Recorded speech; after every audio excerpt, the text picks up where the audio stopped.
नमस्कार, news state के digital platform में आप सभी का स्वागत है और मैं हूं आपके साथ आशीबा त्यागी।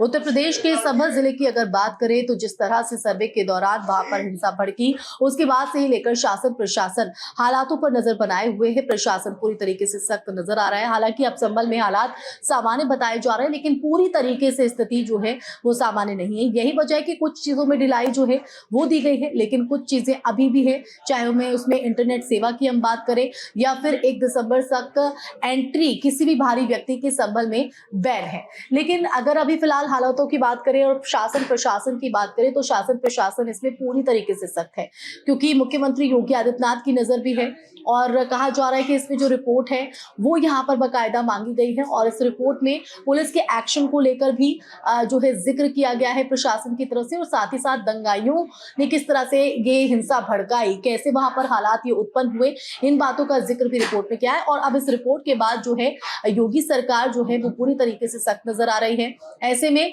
पुलिस प्रशासन की तरफ से जो दंगाई हैं, 27 दंगाइयों को गिरफ्तार किया गया है। उनमें से 21 दंगाइयों के जो पोस्टर हैं वो यहाँ पर जारी किए गए प्रशासन की तरफ से, जिसके बाद जब रिपोर्ट शासन के पास पहुंची तो शासन की तरफ से भी ये सीधे तौर पर कहा गया कि जो ये दंगाई हैं इनके पोस्टर सार्वजनिक जगहों पर भी पब्लिश किए जाएंगे, ताकि जनता के बीच ये लोगों के चेहरे जाएं और लोग ये समझ सके कि किस तरह से ये जो अराजक तत्व के प्रवृत्ति के लोग होते हैं ये हम लोगों के बीच में रहते हैं। साथ ही साथ जो बाकी दंगाई हैं, क्योंकि इन दंगाइयों की जो फेहरिस्त है वो काफी लंबी है, ऐसे में इनको पकड़ पाना भी एक बड़ी चुनौती है। हालांकि प्रशासन जैसे जैसे वक्त बढ़ रहा है वैसे वैसे गिरफ्तारियों को भी अंजाम दे रहा है और कोशिश कर रहा है कि जल्द से जल्द इन दंगाइयों को पकड़ा जा सके। लेकिन देखिए, शासन प्रशासन अपना काम कर रहा है, लेकिन विपक्ष भी अपनी भूमिका से पीछे नहीं है और विपक्ष कहीं ना कहीं सवाल यहाँ पर खड़ा करते हुए शासन प्रशासन की जो कार्रवाई है उसको लेकर खड़ा कर रहा है। उनका कहना है कि जियाउर रहमान बर्क, जिनको पहला नंबर 1 आरोपी इस हिंसा को लेकर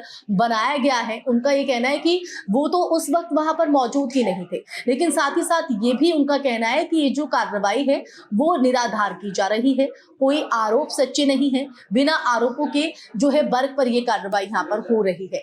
ऐसे में अब सियासत कहीं ना कहीं अगर देखा जाए तो संभल हिंसा को लेकर जोरों पर है, क्योंकि शासन प्रशासन का तो ये सीधे तौर पर कहना है कि जो दंगाई हैं वो किसी भी कीमत पर बख्शे नहीं जाएंगे। उनमें से कई दंगाई ऐसे हैं जो बर्क के ही इलाके से आते हैं, कुछ बाहरी लोग भी बताए जा रहे हैं जो कि स्थानीय लोगों का भी वहां पर कहना है।